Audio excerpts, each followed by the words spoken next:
¿cierto? Entonces, para eso, previamente, vamos a hacer una revisión de algunos conceptos básicos para poder, de alguna manera, primero entender, ¿no?, el lenguaje que se emplea en el entendimiento y manejo de esta parte, si se puede decir, estadística, del análisis del instrumento como instrumento, ¿cierto? No como un todo. Entonces es fundamental e importante, ¿no? Y después de eso ya vamos a lo que es la parte práctica. Vamos a ver en qué medida podemos hacer ese análisis de ítem, de repente a nivel del Excel y también a nivel del SPS, con las limitaciones del caso, ¿no? Porque recuerden que para poder hacer el análisis de ítem en el SPS, este se presta mucho para trabajar con instrumentos de respuestas politómicas, ¿no? El caso del cuestionario. Sin embargo, cuando tratamos de hacer el análisis de ítem a nivel de preguntas dicotómicas, que son básicamente pruebas de conocimiento, es donde el SPS encuentra las limitaciones del caso, ¿no? Por lo cual se tiene que recurrir o a otros procesadores estadísticos, otras herramientas estadísticas, o hacer uso del Excel, que también es una herramienta básica que nos permite realizar el trabajo de análisis estadístico en sus diferentes modalidades, ¿no? Que vale la pena poder mencionar, ¿no?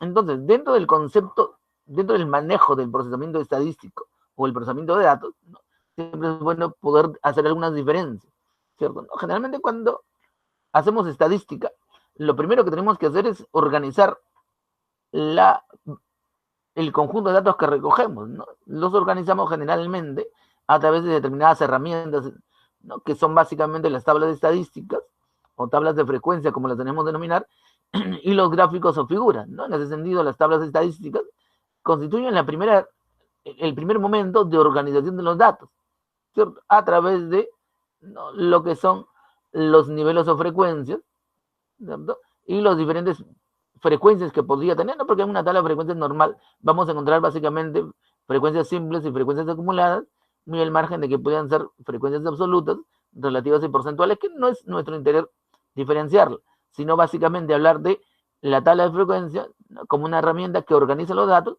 en niveles o rangos que me van a permitir evaluar la variable. Es decir, yo quiero medir, por ejemplo, una variable como calidad de servicio educativo, entonces los rangos que establezco son de repente, ¿no?, bueno, regular y deficiente, de tal manera que alguien me dirá, ¿no?, el nivel de servicio, el servicio educativo brindado por esta institución es bueno, ¿no?, está evaluando según su percepción, ¿no? Alguien de repente me podrá decir ahí, o alguna encuesta que se recoge, ¿no?, el nivel del servicio educativo que brinda esa institución educativa es malo o deficiente, ¿no? O la calidad de servicio brindada por esa institución es regular.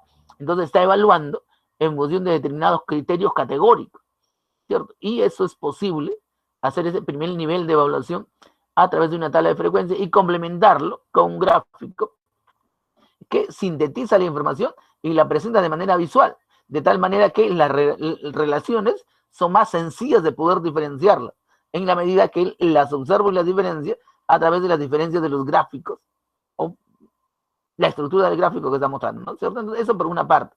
Sin embargo, cuando hacemos estadística descriptiva, en muchos casos vas a esto, ¿no?, sobre todo en investigaciones de naturaleza no experimental. Pero en muchos casos hacemos investigaciones de naturaleza experimental, por lo cual necesitamos ser más precisos, ¿no? No, cuando tomamos una prueba y queremos compararla, ¿no?, a nivel de pretest o post-test, o a nivel de dos instituciones educativas, o a nivel de dos grupos A y B, ¿no?, las tablas de frecuencia resultan insuficientes para poder mostrarnos, ¿no?, esa información respecto a cómo está un aula respecto a otro aula, por lo cual generalmente empleamos un conjunto de fórmulas estadísticas que en estadística, valga la redundancia, le llamamos medidas estadísticas, ¿cierto?, que son básicamente denominadas medidas de posición, medidas de dispersión y medidas de forma, ¿no? La medida de forma lo vamos a dejar por ahí por ahora, ¿no? Vamos a incidir un poco en lo que son las medidas de posición y las medidas de dispersión, ¿cierto? Simplemente en el sentido de que esas son las que vamos a utilizar. Con esas nos tenemos que relacionar, ¿cierto? Dentro de las medidas de posición, llamadas también por algunas medidas de tendencia central, tenemos fundamentalmente dos que son las más importantes, la media y la mediana, ¿cierto? En el caso de la media, ¿no?, denominados por algunos media aritmética, en educación o en psicología incluso le conocemos más como promedio, pero al fin y al cabo es lo mismo, ¿no? Resulta que la media aritmética o promedio media, ¿no es cierto?, se puede identificar con un símbolo particular, dependiendo de si estoy trabajando con la población o si estoy trabajando con la muestra. Cuando yo quiero calcular el promedio sobre un conjunto de datos de la población, esa media se representa por una U y le llaman mu, ¿no? Y en realidad se dice que es un parámetro. Pero sin embargo, cuando yo trabajo con el caso de la muestra, como es nuestro caso, ¿cierto?, entonces la media está representada por un X barra, ¿cierto? Y esa es la media muestral, que en este caso le podemos decir estadígrafo o estadístico. Pero eso es lo de menos, ¿no? Simplemente la media es el X barra, ¿cierto? Entonces, esta media, ¿no?, es un valor obtenido, ¿no?, que se obtiene como producto de sumar todos los elementos que conforman esa muestra o ese conjunto de datos, ¿no?, y dividirlo sobre el mismo número de conjunto de datos, ¿no es cierto? De tal manera que yo voy a tener, ¿no?, que el X barra, que es la media o promedio, es igual a la sumatoria de todo el conjunto de observaciones dividido por el número de observaciones, ¿cierto? Eso es para datos sin agrupar, que es lo que nos interesa, ¿cierto? No entremos a detalles respecto a datos agrupados, ¿no es cierto? ¿Por qué es tan importante la media? Porque la media aritmética o promedio nos permite identificar ese punto medio o centro de la gravedad de los datos, que sí es importante para poder compararlo, ¿cierto? Digamos que yo tomo una prueba de entrada en un aula A, que es mi grupo control, y un aula B, que es el grupo experimental, y me interesa saber cómo está respecto a esa variable que yo pretendo evaluar. Porque recuerden que cuando hacemos investigaciones experimentales, muy al margen de que sean pre-experimentales, post-experimentales, nos interesa conocer, saber de que ambos grupos, antes de empezar mi experiencia, cuasi experimental y experimental, no, pre-experimental no entra ahí, ¿no?, están en igualdad de condiciones antes de empezar el experimento, ¿no? Porque si yo tomo mi prueba y se demuestra lo contrario, es decir, que un grupo tiene como promedio 15 y el otro grupo como promedio 11, yo no puedo empezar mi experiencia, porque no están en igualdad de condiciones respecto a la variable que yo quiero evaluar, ¿no? Lo que me interesa es que en la prueba de entrada pretes ambos grupos, ¿no?, control y experimental, estén en igualdad de condiciones respecto al tema que quiero trabajar, ¿no es cierto? Es decir, tomo una prueba de entrada en grupo control y grupo experimental, ambos sacan 10.50, 11.1, entonces igualdad de condiciones, ¿cierto? Entonces, esa media me da ese punto medio o centro de gravedad de los datos, ¿no es cierto? El problema ocurre de que no siempre la media es una buena medida de comparación, ¿cierto? Y no nos damos cuenta. Generalmente cuando se hacen artículos científicos se mira mucho eso. Sin embargo, cuando se hacen tesis, no. El problema es que los revisores no prestan atención en ese detalle, ¿no? Porque ocurre mucho de que en un conjunto de datos, ¿no es cierto?, o el grupo es homogéneo o el grupo es heterogéneo. Lo que nosotros en estadística decimos, ¿no?, o el grupo es simétrico o el grupo es asimétrico, ¿cierto? ¿Qué quiere decir esto? De que de repente en los grupos todos tienen rendimientos similares, ¿no?, que van de 9 a 13, digamos, ¿no? Pero si de repente hay uno que saca 20 en esa prueba de entrada, entonces el grupo ya no es simétrico. Hay un grupo que está jalando hacia arriba, ¿no es cierto? O puede ser que en esa prueba también uno saque 0,1, 0,0. Entonces ya hay otro problema.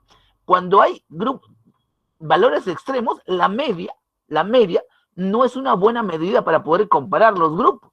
Entonces, de ahí que tengamos que tener mucho cuidado cuando empleemos la media en procesos de comparación, ¿cierto?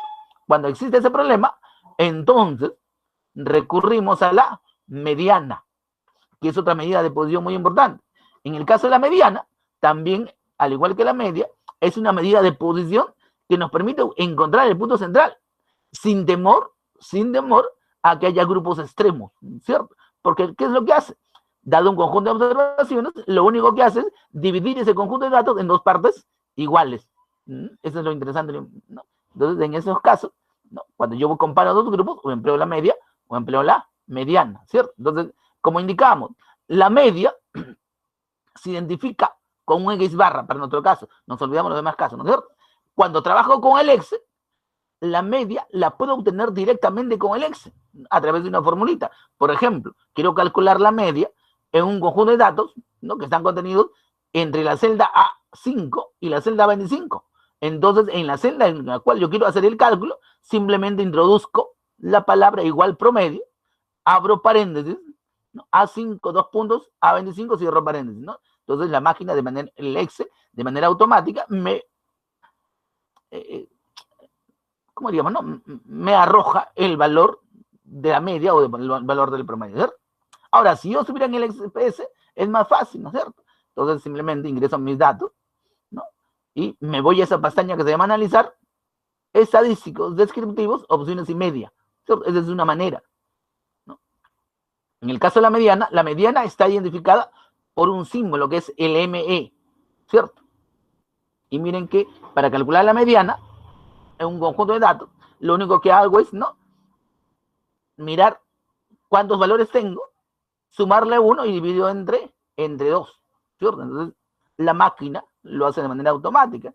En el caso del Excel, por ejemplo, ¿no?, para hallar la mediana, será igual mediana, ¿no?, paréntesis, B10, por ejemplo, 2 puntos B20, ¿no? Cierro paréntesis. Entonces, la máquina, de manera automática, me arroja el valor de la mediana, ¿cierto? En el caso del SPS, ¿no?, hay otra ruta, ¿no?, que dice analizar, estadísticos descriptivos, frecuencias, tendencias central y mediana. Aquí, en esta ruta de trabajo en el SPS, puedo encontrar incluso todos los valores de tendencia central, todos los valores de dispersión y todos los valores de forma que me pueden servir para poder hacer mis cálculos estadísticos, ¿cierto?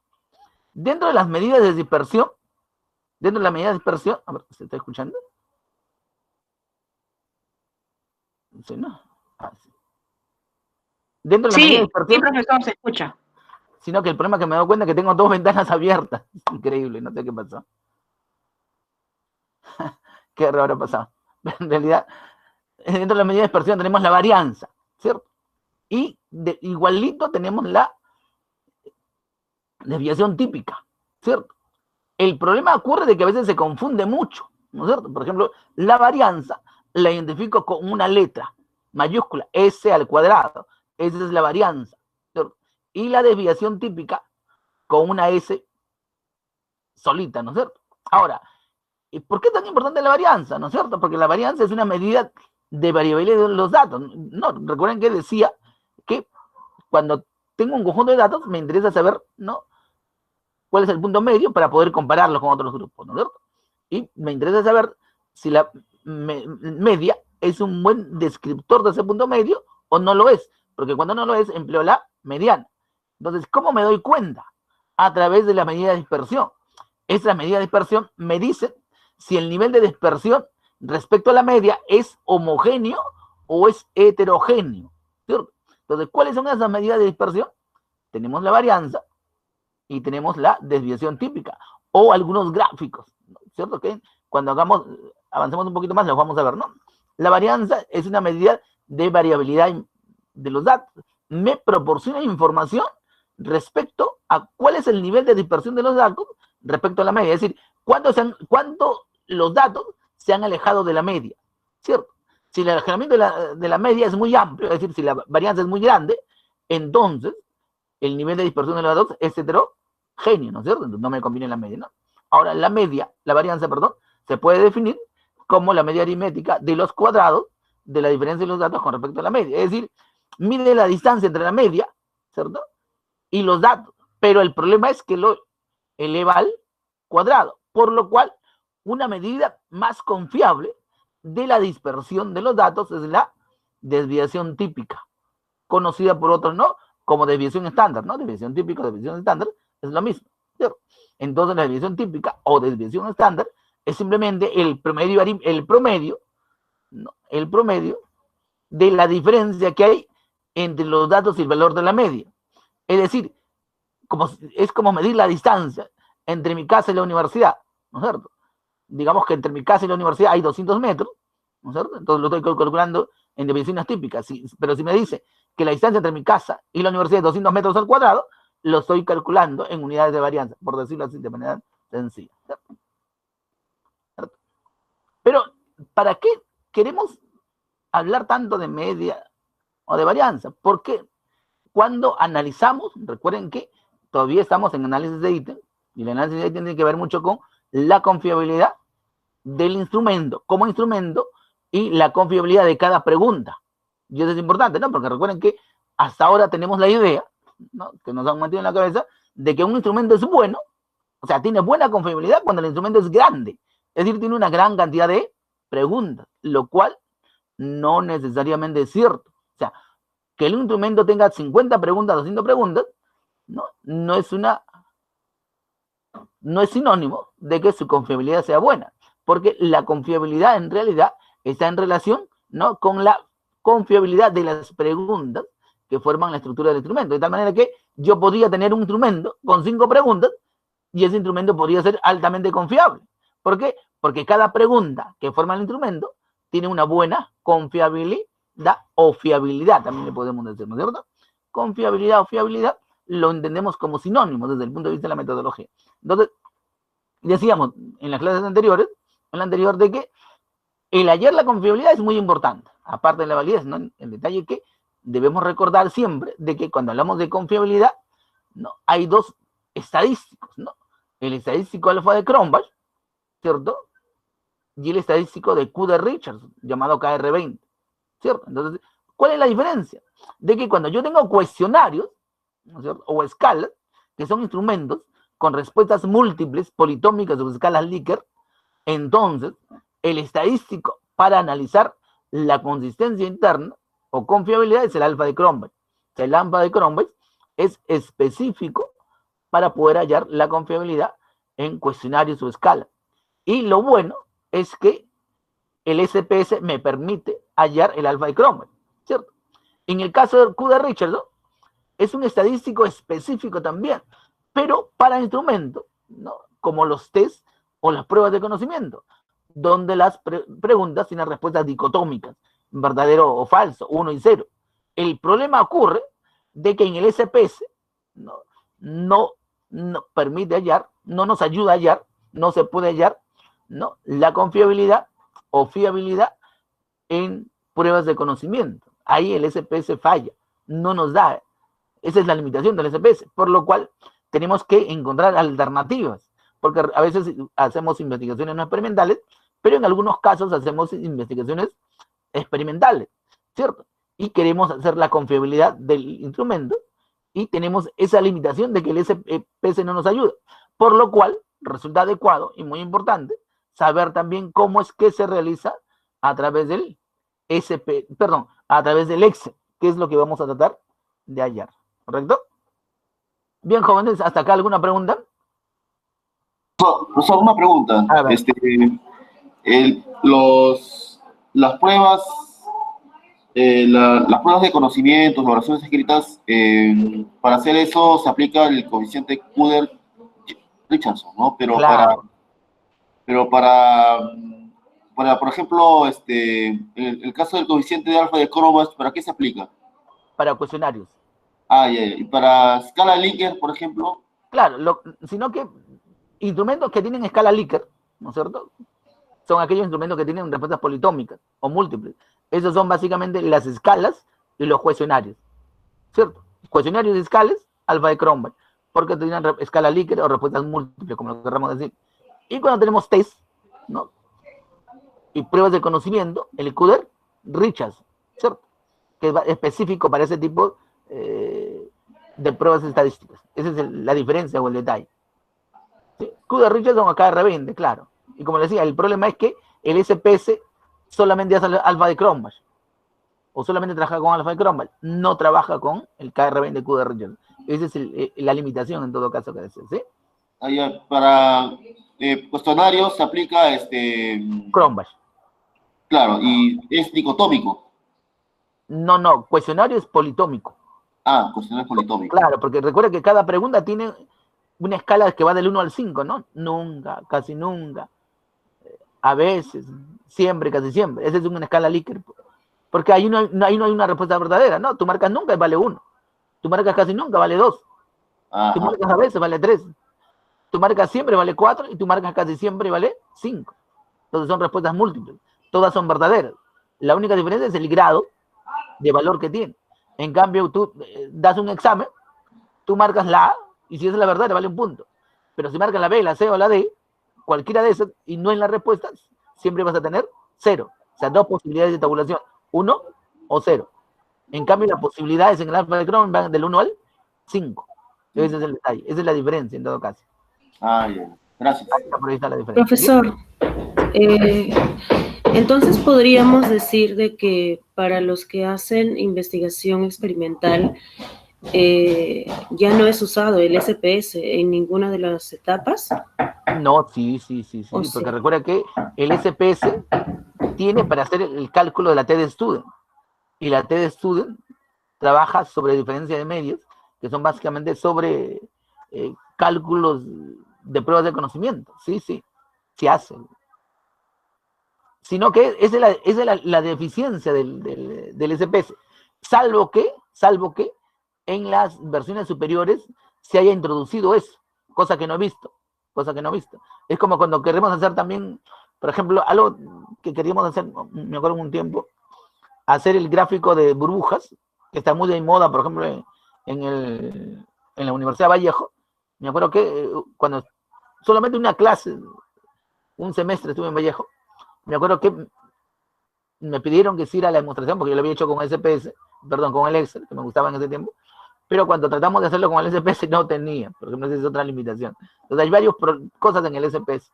¿Cierto? Es igualito cuando queremos hacer, por ejemplo, el análisis de varianza, hay algunos estadísticos que no tienen, ¿cierto? Todavía son limitaciones que hay, ¿no? Todas las herramientas informáticas tienen alguna limitación siempre, ¿no? Así es.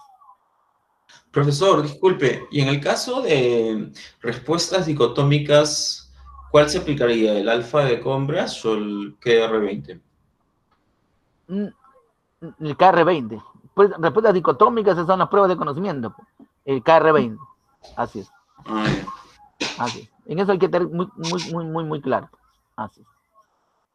A ver, otra preguntita. Una pregunta nuevamente. Lo que pasa es que usted había explicado tanto para cuestionarios, se aplica el coeficiente de alfa, ¿no? De Crombach. Claro. Test o pruebas de conocimiento se aplica el coeficiente de Couder-Richardson. Pero ahora, yo digo, para, por ejemplo, otro tipo de instrumento, por ejemplo, el caso de entrevistas, por ejemplo, ¿se puede aplicar eso o no hay una aplicación para eso? O que no había mencionado.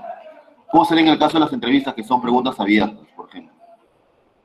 Sino que el detalle es que, lo que debemos diferenciar primero es que una cosa es cómo hacemos validez y confiabilidad a nivel de instrumentos de enfoque cuantitativo, y otra cosa es cómo hacemos validez y confiabilidad en instrumentos de enfoque cualitativo.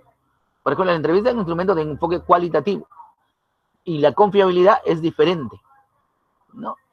Es una confiabilidad de tipo intersubjetivo que tiene que ver con el consenso, ¿no? Se reúnen ahí y en base a un acuerdo intersubjetivo que realizan los veedores, realizan la confiabilidad. Es totalmente diferente. Ahí es diferente. Salvo que tú tengas una matriz de corrección y digas, no, si se cumple esto, tiene un punto, si se cumple esto, tiene 2 puntos, si se cumple esto, tiene 3 puntos, si se cumple esto, tiene 4 puntos, respecto a la respuesta. Y si le hace una graduación del 1 al 5, pudiera ser de que ahí sí, ¿no? Alfa y Crombach. Y si le hace la respuesta de una graduación de 1 a 0, que también puede ser, ¿no? Ahí sí Couder-Richardson. También es otra variedad. Profesor, una consulta. ¿Sí? Una consulta bastante personal. Bueno, con respecto a mi investigación, usted ha visto de que en mi caso, mi instrumento, por ejemplo, presenta esto que usted menciona, ¿no? Si bien es cierto, presenta al principio preguntas dicotómicas para 2 de las habilidades que yo estoy evaluando, pero en las 2 últimas dimensiones presentan preguntas abiertas, ¿no? En donde es redacción y a través de una entrevista la producción oral. Y bueno, sí se usan estas métricas que usted dice, ¿no? En todo caso, en este tipo de instrumento se tendría que aplicar los 2 tipos de coeficientes. ¿O estoy equivocada? ¿O me podría aclarar eso, por favor? No, sino que el detalle sería de que el problema es que a veces en la realidad encontramos cosas diferentes. Por ejemplo, instrumentos de estructuras múltiples que son a la vez cuantitativos y que son a la vez cualitativos, ¿cierto? Entonces de ahí que hay que hacer en algunos casos una mixtura para poder cumplir con no, porque en realidad todo instrumento debe tener confiabilidad y tiene que tener validez, ¿cierto? sino que el problema es que los procesos de validación y los procesos de hallar la confiabilidad son totalmente diferentes en muchos casos. Entonces, ahí hay que adecuar la confiabilidad, y donde puedas emplear el alfa de Cronbach, lo haces, empleas el alfa de Cronbach, no hay ningún problema. Así es. Es la salida que tenemos, porque el problema es que, como te digo, aquí en Perú, por lo menos aquí en Perú, en la realidad, no hemos avanzado mucho en el tema de investigaciones cualitativas. Yo he estado revisando libros acá, un montón de libros de investigaciones cuantitativas, y hay cosas que no hay todavía, ¿cierto? Y mucho de la información está en extranjero, pero todavía está en inglés. Entonces he estado leyendo algunas cosas, sino que a veces es muy pesado leerlo. Eso sí. Pero ya hay muchos avances respecto a la investigación mixta, eso sí, de hecho que sí, hay bastante. Ya, profesor, entonces, bueno, mi investigación estamos concluyendo que es mixta y tendría que aplicar los dos tipos de coeficientes para hallar la confiabilidad, ¿verdad? Tanto el de Cuder-Richardson con el de alfa de Cronbach, para que me quede claro nada más, por favor, profesor. Sí, no hay problema, ahí no hay problema, sino que el detalle es que tú, cuando hablas del instrumento como tal, tú simplemente empleas el alfa de Cronbach en la medida que se pueda, hasta donde te llega. Ya después, donde hace la diferencia es en el análisis de ítem. Si es que la universidad te lo pide, aunque lo malo que acá no piden es. Me doy cuenta que todavía las universidades estamos en el detalle de hacer confiabilidad al instrumento como instrumento y no mirar mucho en las preguntas. Hacer validez al instrumento como instrumento y no mirar la validez de las preguntas. Estamos todavía en ese proceso. Mientras no tengamos claro eso, mientras no haya esa exigencia en la universidad, entonces lastimosamente todavía se puede ir trabajando a nivel de instrumento como instrumento.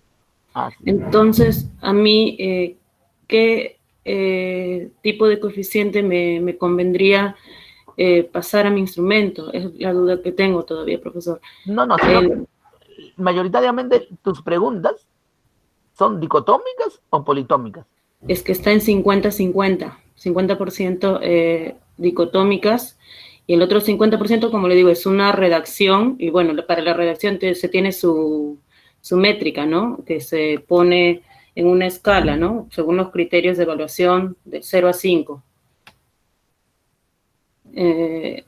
Igual para la otra parte que es de producción. Son 4 dimensiones, 2 dimensiones son con preguntas dicotómicas, y las otras 2 dimensiones son una de ellas a través de una redacción escrita y la otra es a través de una entrevista.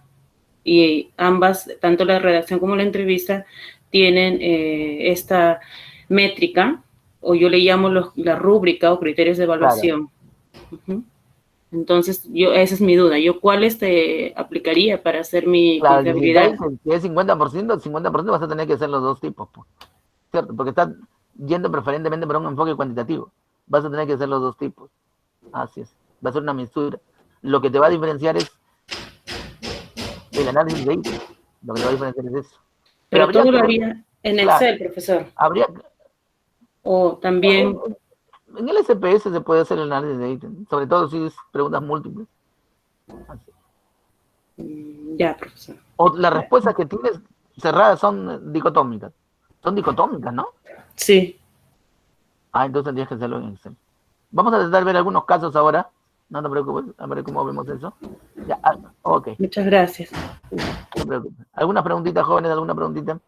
Profesor, nuevamente, disculpe, no te preocupes, estaba escuchando lo que usted me ha respondido, entonces quisiera ver, no sé si estoy bien, el coeficiente de alfa de Cronbach y el coeficiente de Cuder-Richardson es para investigaciones cuantitativas. Cuantitativas, preferentemente, claro. Y para investigaciones cualitativas ya no se aplica esto, ¿no? Para preguntas abiertas, si no hablamos de entrevista, ya no se aplica esto. Claro, es interjueces ahí, es diferente. Ya. Pues, date cuenta que las investigaciones cuantitativas más van por los conceptos de intersubjetividad, o sea, más por la revisión y acuerdo de jueces, porque todo es interpretativo. O sea, ahí la validez y confiabilidad se entienden en contextos diferentes. Ese es el detalle. O sea, no es tanto así. Porque en realidad la unidad, el detalle es que cuando hablamos de investigación cuantitativa, la unidad de análisis son los números, son valores numéricos. Pero cuando hablamos de investigaciones cualitativas, la unidad de análisis ya no son los números, sino son las palabras. Entonces, si son las palabras, no, porque recuerda que es netamente interpretativa, hermenéutica interpretativa. Entonces, si la unidad de análisis son las palabras, entonces una fórmula no me va a permitir determinar su nivel de validez o de confiabilidad. ¿Te das cuenta? Sino que es una cuestión netamente interpretativa. Por eso decía, no es interjueces, lo que llaman la intersubjetividad de los jueces. Entonces es por acuerdo de jueces. ¿Ya? Son otros tipos de validez y otros tipos de confiabilidad, ¿no? Aunque la validez no es prácticamente parecida, ¿no? Pero otros tipos de confiabilidad, son otros contextos de trabajo. Pero también es muy interesante entrar por ahí. Sí. Gracias, profesor. Ok. Bien, entonces, ¿podemos continuar? ¿Alguna otra preguntita? Bien, avanzamos un poco para ir a la parte práctica. Aquí vamos a mencionar un poquito nomás, porque esta parte la vamos a ver con más calma, ya entre 2 semanas me parece, porque la próxima semana trabajamos población y muestra, y después de eso ya entramos directamente a lo que es el procesamiento estadístico o el procesamiento de datos en la parte práctica, ¿cierto? Que tiene que ver con el trabajo de campo, ¿no? Aquí una simple mirada, una simple miradita, ¿no? Supuestamente el trabajo estadístico o procesamiento estadístico o tratamiento estadístico o análisis estadístico, como lo quieran decir, básicamente en todo trabajo investigativo se da en 2 niveles. Hay 2 niveles de trabajo, un nivel descriptivo y un nivel inferencial, ¿cierto? O sea, todo trabajo investigativo en el trabajo de campo se desdobla en 2 momentos o en 2 partes que son fundamentalmente importantes. El nivel descriptivo y el nivel inferencial. Entonces, el nivel descriptivo tiene por finalidad describir el comportamiento de mis variables en la población o muestra o en el contexto en las cuales la estoy analizando, ¿cierto? Esa descripción de las variables, ¿no? Se realiza a través de tablas estadísticas, niveles y rangos y gráficos, que me van a permitir describir, ¿no?, el comportamiento de la variable según la percepción de los sujetos, por lo cual se realiza a través de determinados niveles, ¿no? Bueno, regular o malo, ¿cierto? Cuando hablamos de investigaciones de repente no experimentales, o de repente a través de medidas estadísticas, media, mediana, ¿cierto? Varianza, desviación típica, cuando hablamos de investigaciones experimentales, ¿cierto? Ahora, en el nivel inferencial, ¿no?, es básicamente la prueba, el nivel donde realizo la prueba de hipótesis. El detalle es que cuando yo realizo una prueba de hipótesis, ¿no?, voy a tener la fusión entre un conjunto de estadísticos, ¿no? Porque siempre que hago una prueba de hipótesis, voy a tener 2 tipos de estadísticos. Estadísticos de tipo paramétrico y estadísticos de tipo no paramétrico. Entonces, ¿cómo elijo? Por ejemplo, yo quiero hacer una correlación. Me interesa, ¿no?, establecer la correlación entre la gestión institucional y la calidad de servicio educativo, ¿no es cierto? Es una correlación.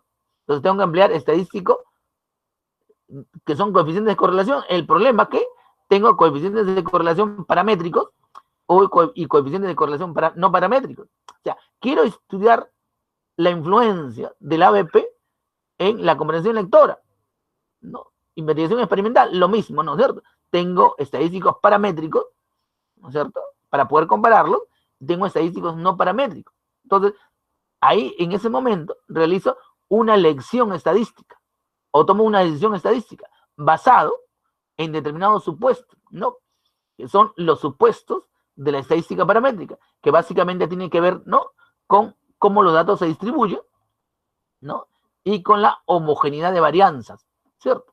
Entonces, si mi conjunto de datos tiene distribución normal, o sea, son simétricos en relación a la media o el punto medio, entonces empleo estadísticos paramétricos. Si resulta que analizando mis datos no tienen distribución normal, es decir, son heterogéneos o asimétricos, entonces empleo la estadística no paramétrica para poder probar mi hipótesis, ¿cierto? Entonces van a ver en el medio, entre el nivel descriptivo y el nivel inferencial, estadísticos que me van a permitir determinar si mis datos tienen distribución normal o no tienen distribución normal, si las varianzas son homogéneas o no son homogéneas, porque de acuerdo a esos supuestos es que empleo la estadística paramétrica o no paramétrica, ¿cierto? Entonces, por ahora solamente ese poquito, ya después hablamos un poquito más. ¿Aquí alguna preguntita? ¿Alguna pregunta?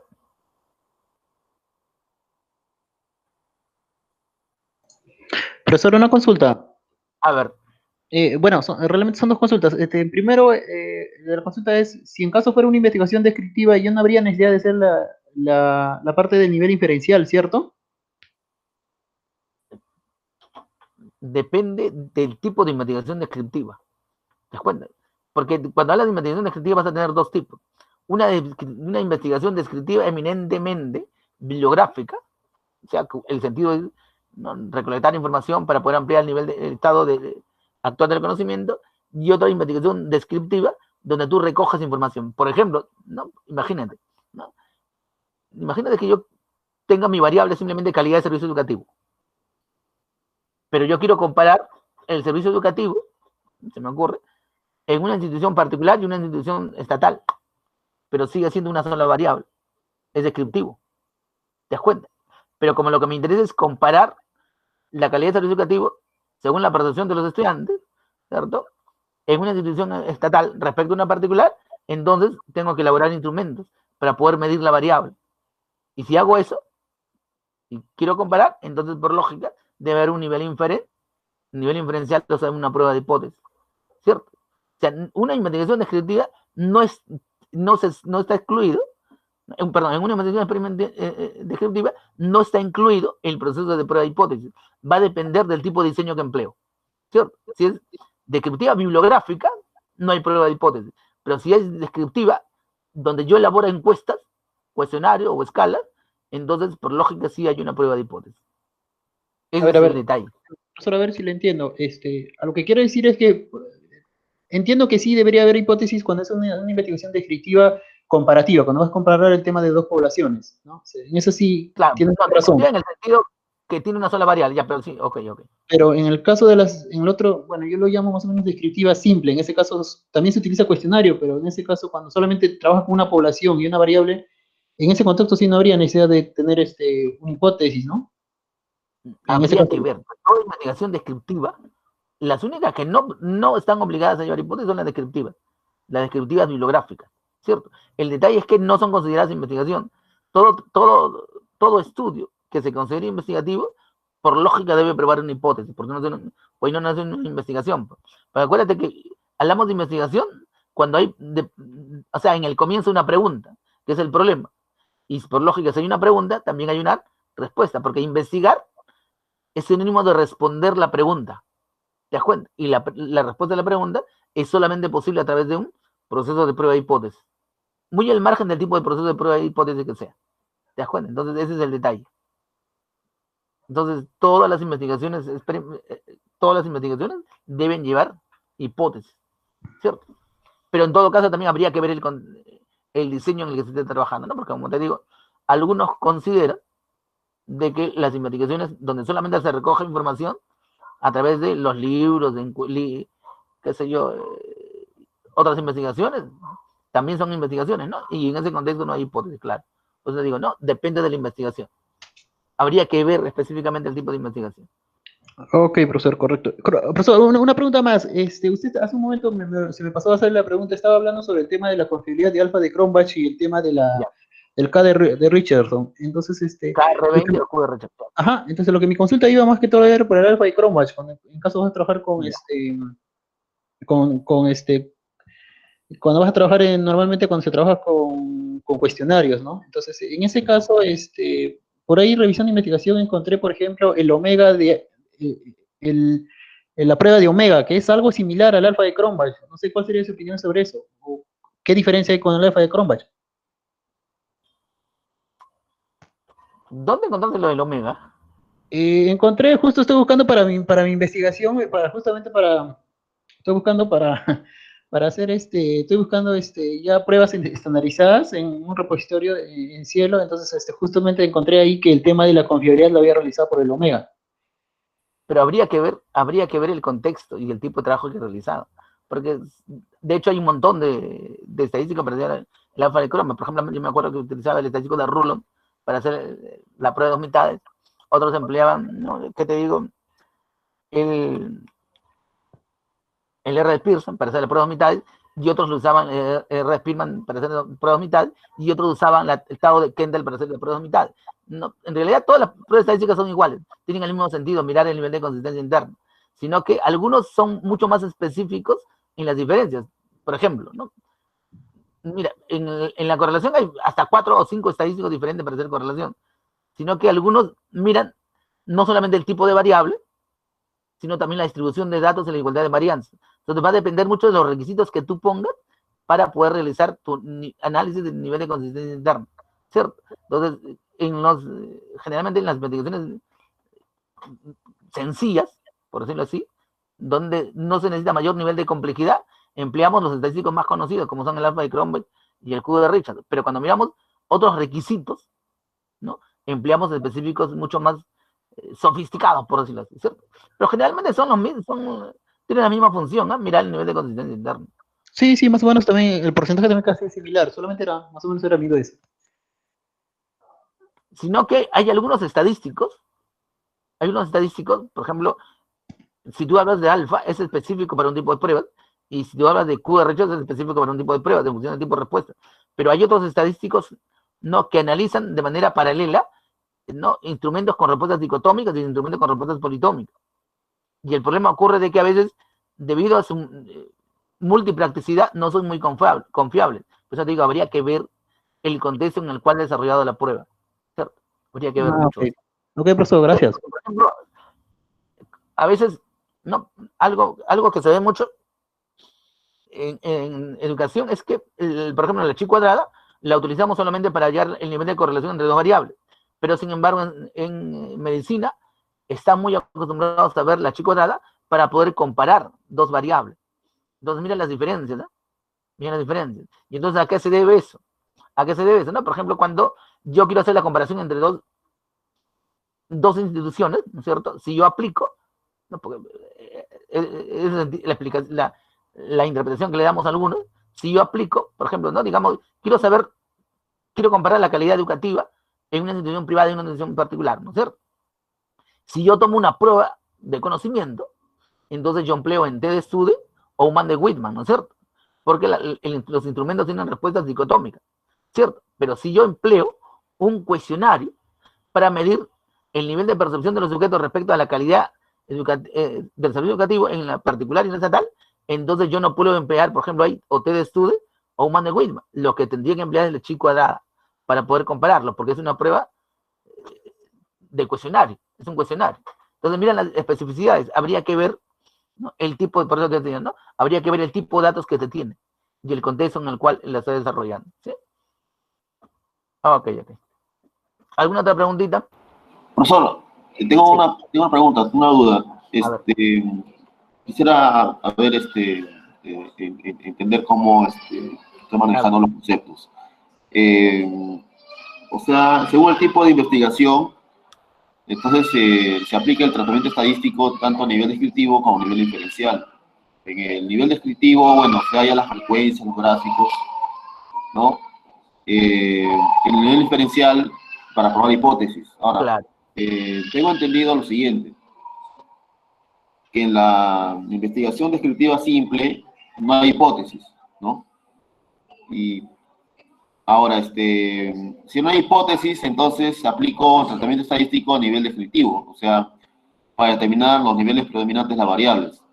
No aplico el nivel inferencial, porque ya que para aplicar el nivel inferencial necesito hipótesis. Pero yo tengo una duda. En la descriptiva comparativa, en la descriptiva correlacional, en la descriptiva correlacional casual, sí hay hipótesis.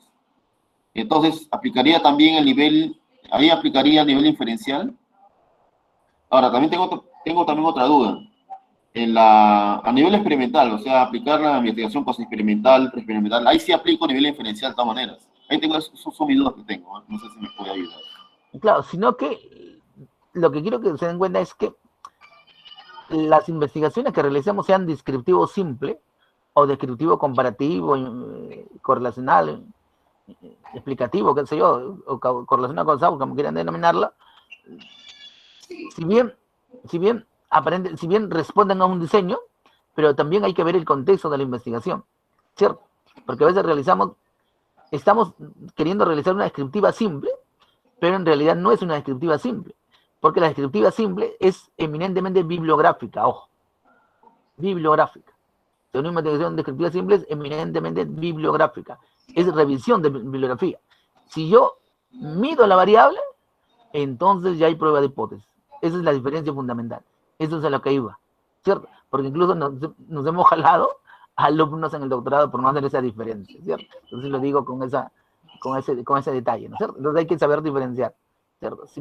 Por ejemplo, para que puedan diferenciar, miren la investigación del doctor Carlos Barriga, es descriptiva simple, ¿cierto? Pero es solamente netamente bibliográfica, ¿se dan cuenta? En cambio, hay otras descriptivas simples, ¿no? Pero que emplean instrumentos. Ahí están obligados a hacer prueba de hipótesis, ¿cierto? Porque está midiendo, pues. Ese detalle, ¿no? Es una medición.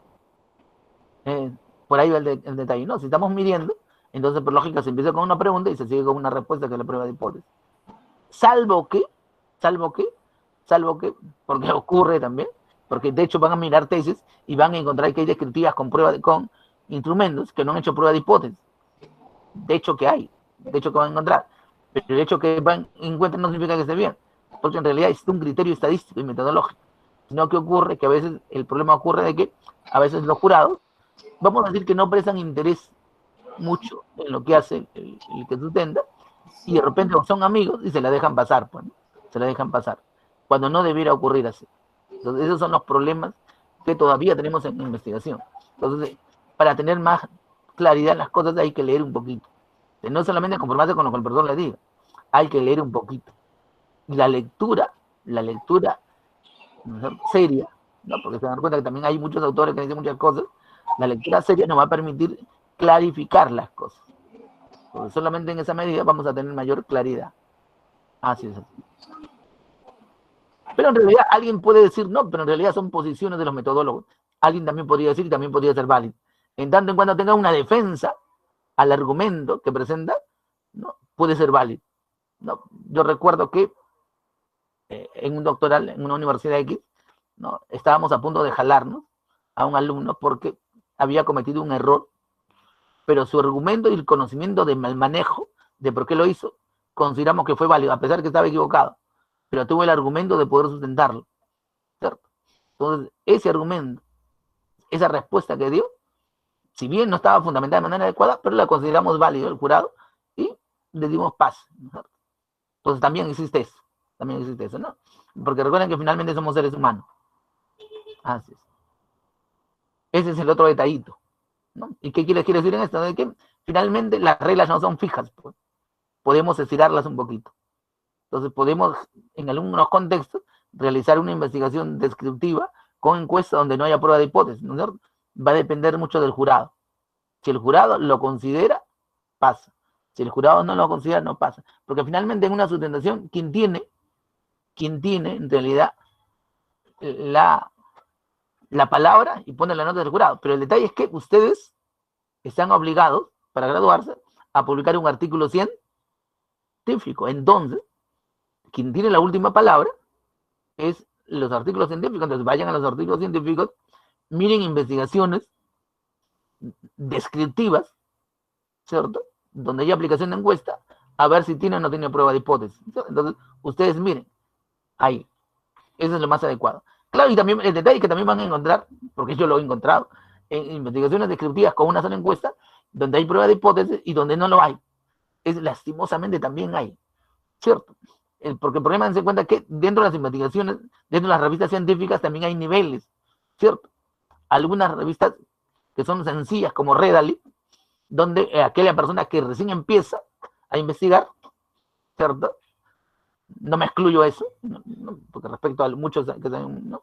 Todavía de repente se podría hacer en universidad, entonces ahí te aceptan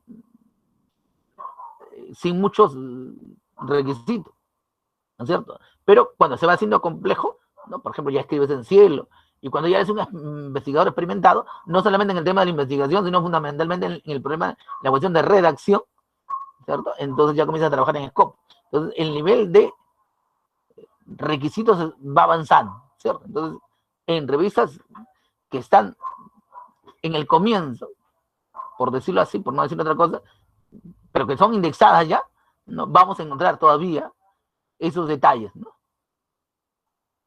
Eso es lo que quiere decir básicamente, ¿no? Bien, ¿alguna otra pregunta? Profesor. A ver, te escucho. Una pregunta, profesor. Yo estaba revisando acá lo que son algunas tesis Ya. Y sobre usted estaba diciendo de que el alfa de Cronbach pues es para lo que son cuestionarios y Escalas, bueno, claro. respuestas politómicas. Lo que pasa es de que en el caso del inventario este de autoestima, pues yo veo que las preguntas son dicotómicas, pero Ya. he visto que algunos tecitas sí han aplicado alfa de Cronbach en su Yo también he visto confiabilidad. que Sí he visto. Ahora, en la última revisión que he visto de una tesis del 2019, sí han aplicado el alfa de Cronbach junto con el omega. Acá creo que menciona justo lo que decía el compañero. Y las dos han aplicado para lo que es la confiabilidad. Omega, coeficiente omega, así sale. Entonces, ya. ese era más que todo una observación que tenía, ¿no? Ahí me quedaba esa cierta duda. Claro, sino que el problema, algo que, y te doy la razón ahí, el problema que a veces ocurre es el filtro que tenemos en las universidades del Estado. Y el otro problema que tenemos es el conocimiento de los profesores que trabajan en el tema de metodología, ¿no es cierto? Ustedes se van a dar cuenta, espero que no me pongan en se van a dar cuenta de que hay muchos profesores que hablan de investigación, pero no tienen experiencia en investigación, ¿no es cierto? Y muchos creen que porque han publicado 5 o 6 artículos, ¿no es cierto?, son expertos en investigación, pero el tema no es la cantidad de artículos que has publicado, sino las investigaciones que has realizado en realidad, ¿no es cierto? Porque ustedes se van a dar cuenta con el tiempo, de repente ya, que un artículo científico no es valorado tanto en muchos casos por la investigación que realiza, sino por la reacción que realiza, ¿cierto? Y el hecho de estar en un grupo de 4 y estar en la cola, ¿no? Ya tienes experiencia en artículos científicos, y no siempre es cierto, ¿no? Porque en el contexto de Perú se habla de que muchos pagan porque colocan su nombre, ¿cierto?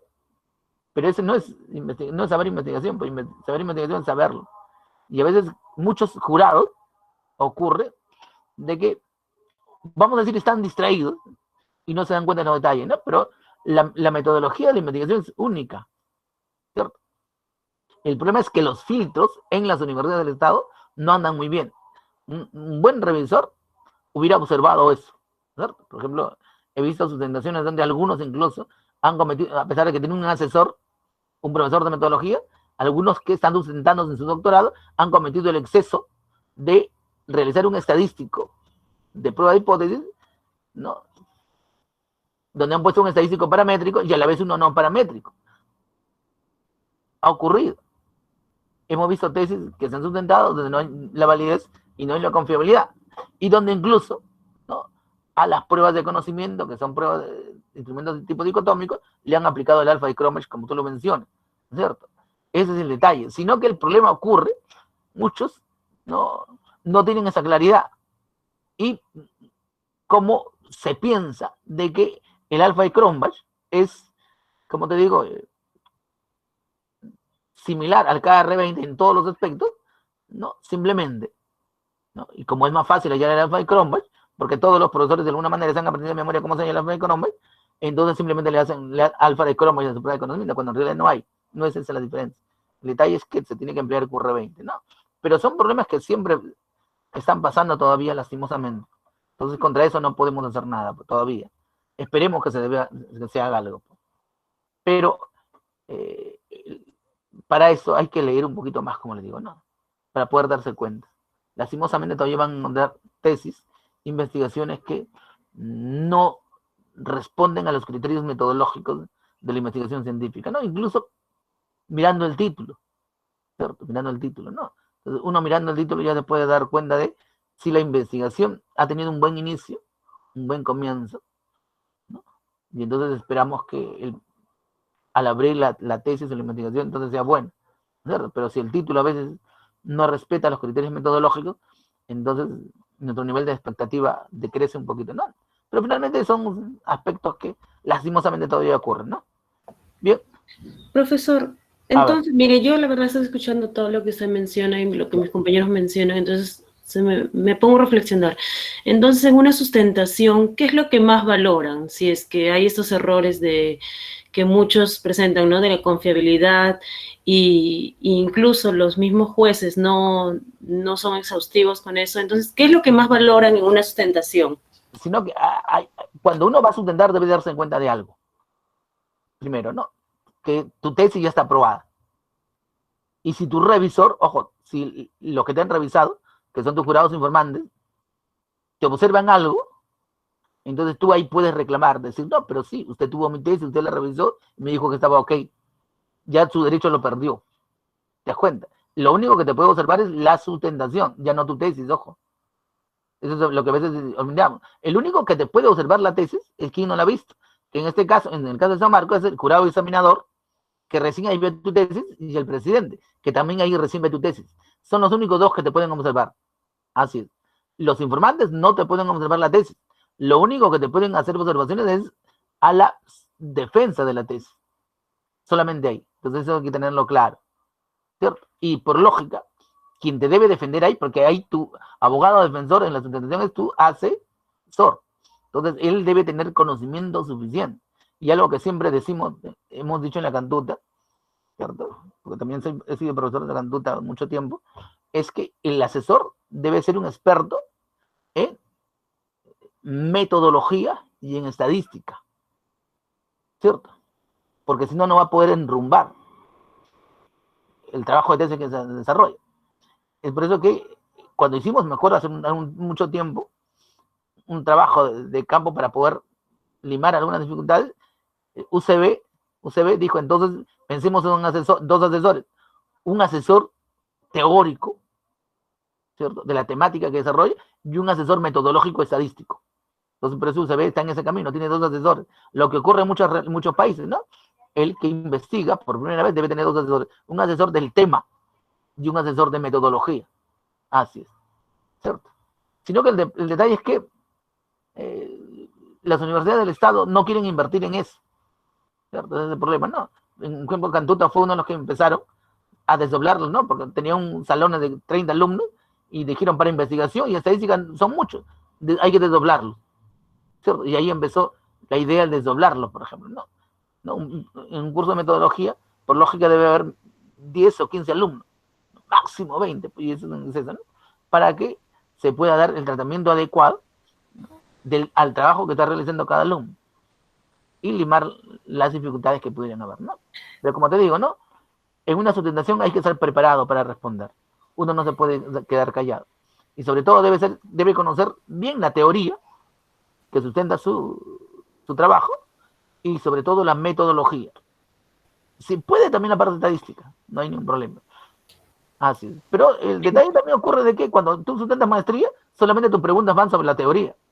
Pero cuando tú sustentas doctorado, ahí sí, también son la metodología y la estadística, por el nivel de profundidad de la investigación que supuestamente está realizando. Así es. Profesor, una consulta. Entonces, cuando nosotros ya queremos encontrar un asesor, ¿cómo se da en el caso de una universidad nacional? ¿Ellos nos asignan el asesor? En todas las universidades es lo mismo, tú propones. En el caso de tu asesor, tú eliges. Sino que algunas universidades no tienen la experiencia, no digamos las universidades, sino que algunos que están en la parte administrativa no tienen la experiencia respecto a eso. En todas las universidades peruanas, yo he hecho tesis en varias universidades, me he graduado en varias universidades, en todas tú eliges a tu asesor. Tú dices, quiero que me haga asesor. Incluso tú propones a tus revisores, ojo, ¿quiénes quieren ser tu jurado informante? Cuando tú estás en vía real, no, tú propones, yo quiero que esos sean mis revisores de tesis. Así es. No hay ningún problema ahí, no es pecado eso. Así es, no es pecado eso. Ahora que la universidad te haga caso, es otra cosa. Pero en el caso de la asesoría, sí. Tú eliges y la universidad está en la obligación de darte el asesor que tú estás eligiendo. Ahí sí. Donde puede no hacerte caso es en la propuesta para lo que son tus jurados informantes. Ahí sí la universidad se puede reservar. Pero en todo caso, lo que hace la universidad, la mayoría es el 30% de lo que tú dices te hace caso. O sea, digamos, tú propones estos 3, te damos a este. Los otros 2 te lo ponemos nosotros, ¿no? En el caso de tu revisor.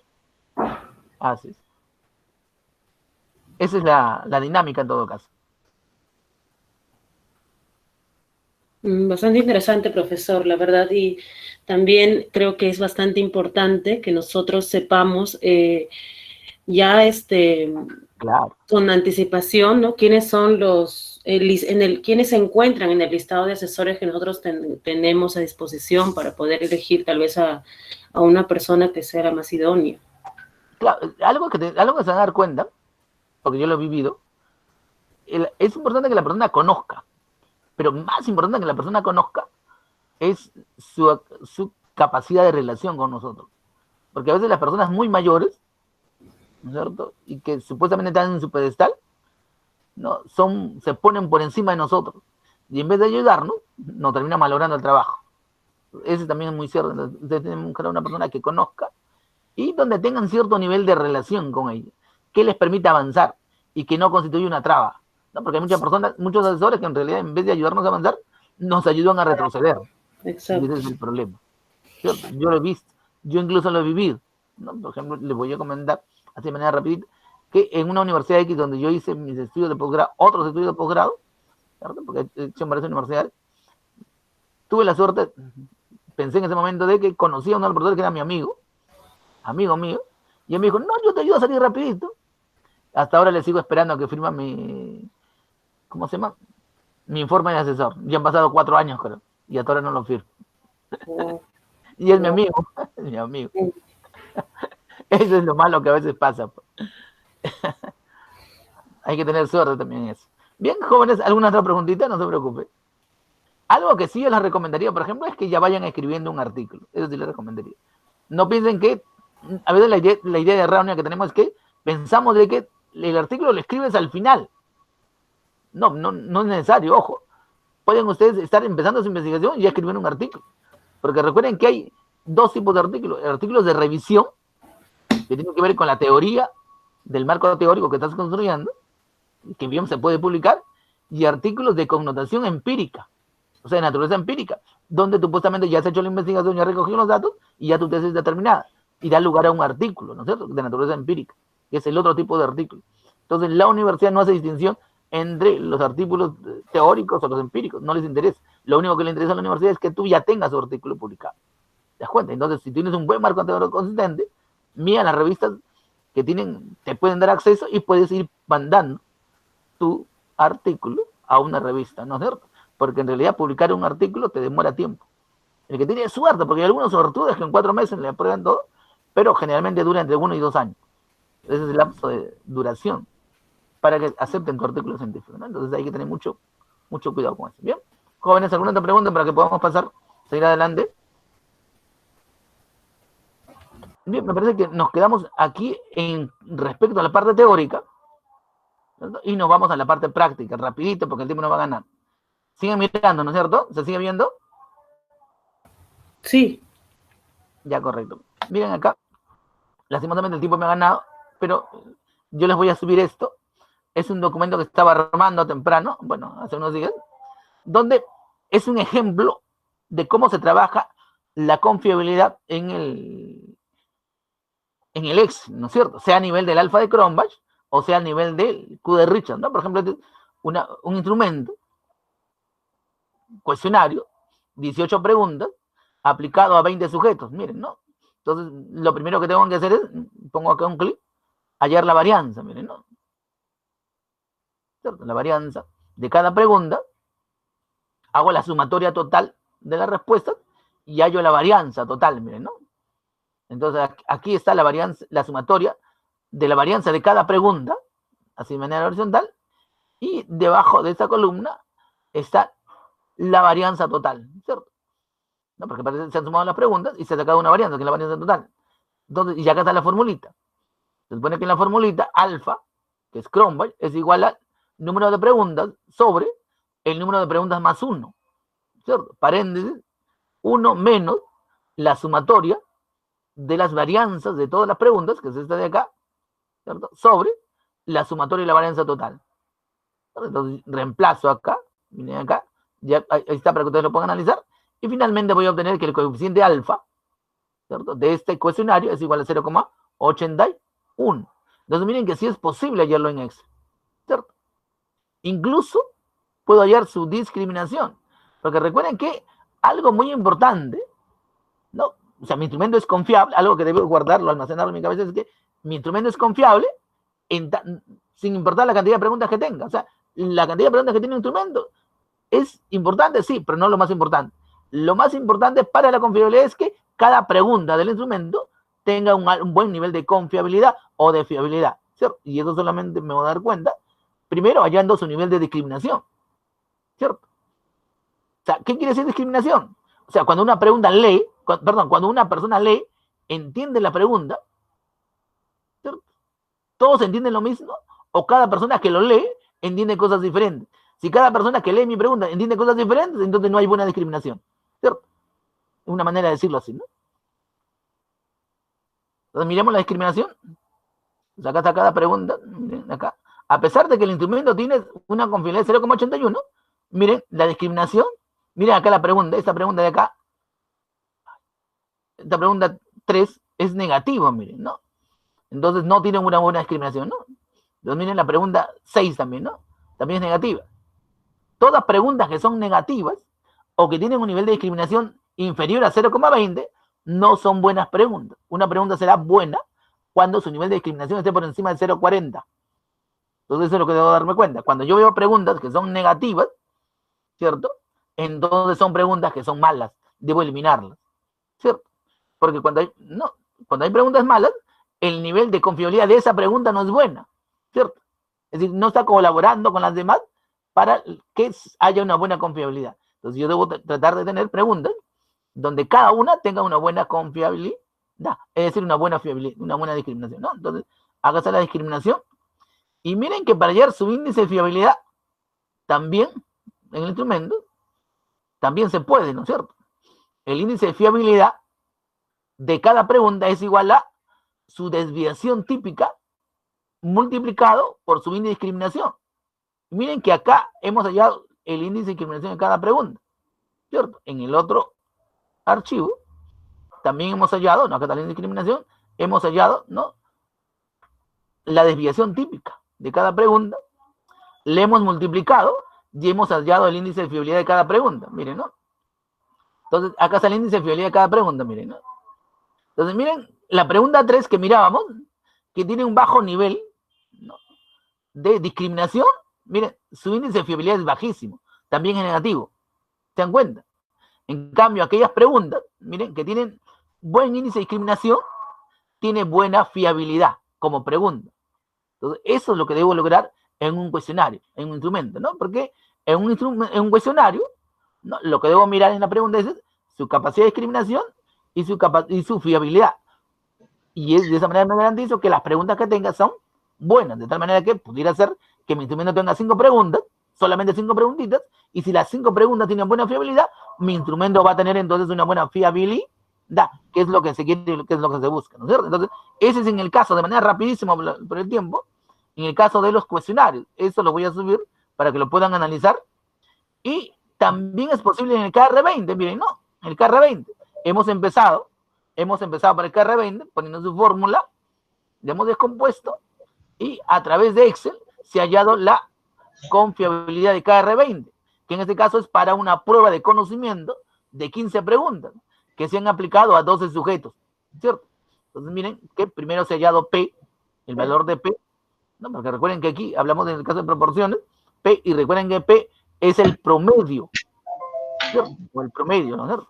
Entonces yo pongo acá, por ejemplo, no, como yo P es igual al promedio, ¿cierto?, del rango de datos, ¿cierto? Entonces ya P para cada uno, Q es igual a 1 menos P, o sea, 1 menos el promedio, ¿cierto? Y finalmente, P por Q, en la parte de abajo, hemos reemplazado en la formulita, aquí lo miran con calma, y hemos encontrado de que, miren, ¿no?, hemos encontrado de que el alfa, perdón, el Q, acá era Q, el Q de Richardson para esta prueba es de 0,76, ¿cierto?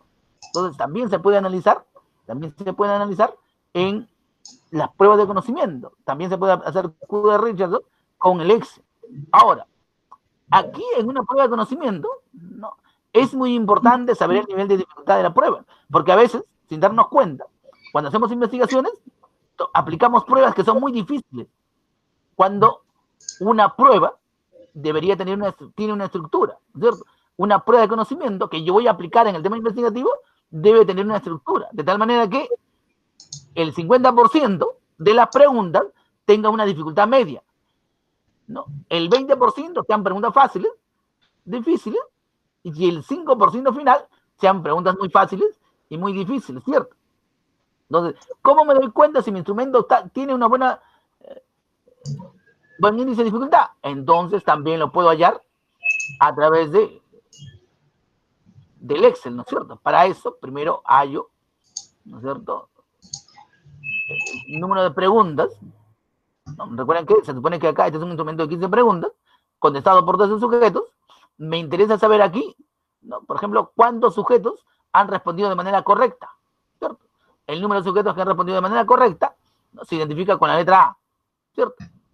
El número de sujetos que han respondido, sea de manera correcta o incorrecta, es N. O sea, N es igual a la cantidad de sujetos que responden de manera correcta y que responden de manera incorrecta.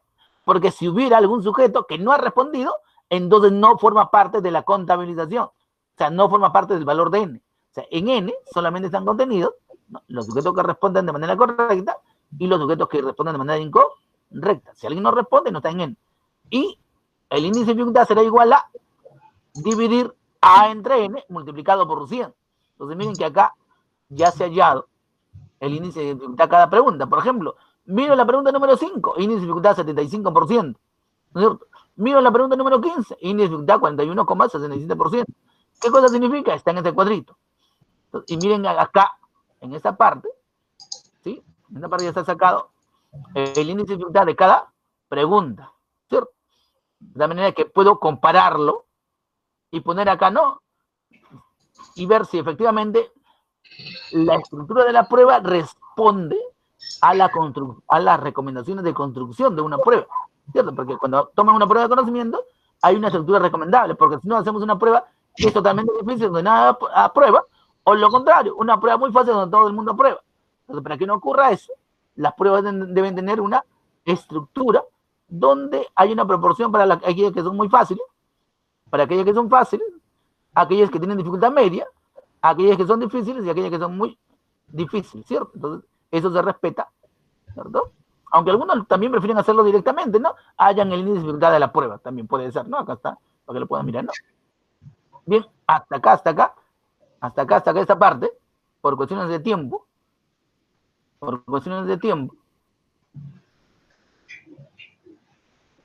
¿hasta aquí alguna pregunta, jóvenes?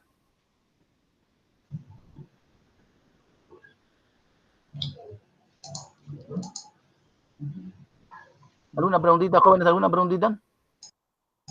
Profesor, una consulta pequeña. A ver, dime. Profesor, ¿qué pasa, por ejemplo, si usted en la prueba ahí, lo que mostró, por ejemplo, había una pregunta que sacaba el alfa de Cronbach-Pajo? En ese caso se eliminaría esa pregunta, ¿cierto? Claro. ¿Y qué tendría que hacer otra vez? Tendría que hacer, imagino que este tema de la eliminación se hace luego de haber aplicado la prueba de piloto. ¿Tendría que volver a aplicar nuevamente la prueba de piloto con los nuevos, con las nuevas preguntas, o ya quedaría ahí nomás ya? No, sino que el detalle es, recuerden que en un primer momento les decía que cuando uno elabora una prueba, un instrumento que va a pasar la confiabilidad, lo recomendable es, si quiero un instrumento de 20 preguntas, hacer 30. Preguntas adicionales. Claro, de tal manera que en el análisis de los ítems, yo pueda eliminar a aquellos que no tienen buena fiabilidad, o sea, aquellos que no cumplen con las recomendaciones de fiabilidad. Entonces, esa es la recomendación que hacemos los estadísticos, ¿cierto? El metodólogo hace otra cosa, no, simplemente quieres 20 preguntas, aplicas 20, y bueno, no. Si alguna te sale mal, simplemente las mejoras, que podría ser, ¿cierto? Sino que también para eso hay ciertos criterios. Si la pregunta tiene un índice de discriminación que está por debajo de 0,20, ¿cierto?, y todavía es positivo, la mejoro. Pero si ya es negativo, la tengo que eliminar. O de repente sustituir si es que tuviera las preguntas a la justa, ¿no es cierto? Ese es el otro detalle. Sí. Claro, lo entiendo, profesor. Más que todo, si esa parte sí la había entendido la vez pasada, me pareció interesante ese aporte. Lo que yo me iba es que ya no habría la necesidad, ya no habría de aplicar nuevamente una prueba de piloto, ya se quedaría con las preguntas que se quedaron y eso se aplicaría a la muestra ya. Claro, pero para eso tienes que mejorar tu confiabilidad, porque imagínate que tú tengas un instrumento donde tu fiabilidad es 0,50. Entonces las cosas cambian, ¿no? Depende del nivel de confiabilidad. Si tú si tú te das cuenta que si tu instrumento de repente tiene 50 y eliminando, de repente 3 preguntas, tu confiabilidad puede subir a 0,80, entonces simplemente las eliminas y continúan, ¿no es cierto? No habría mayor problema. Ok, gracias, profesor. Ok. Jóvenes, ¿otra pregunta? ¿Alguna otra preguntita? ¿Alguna otra preguntita?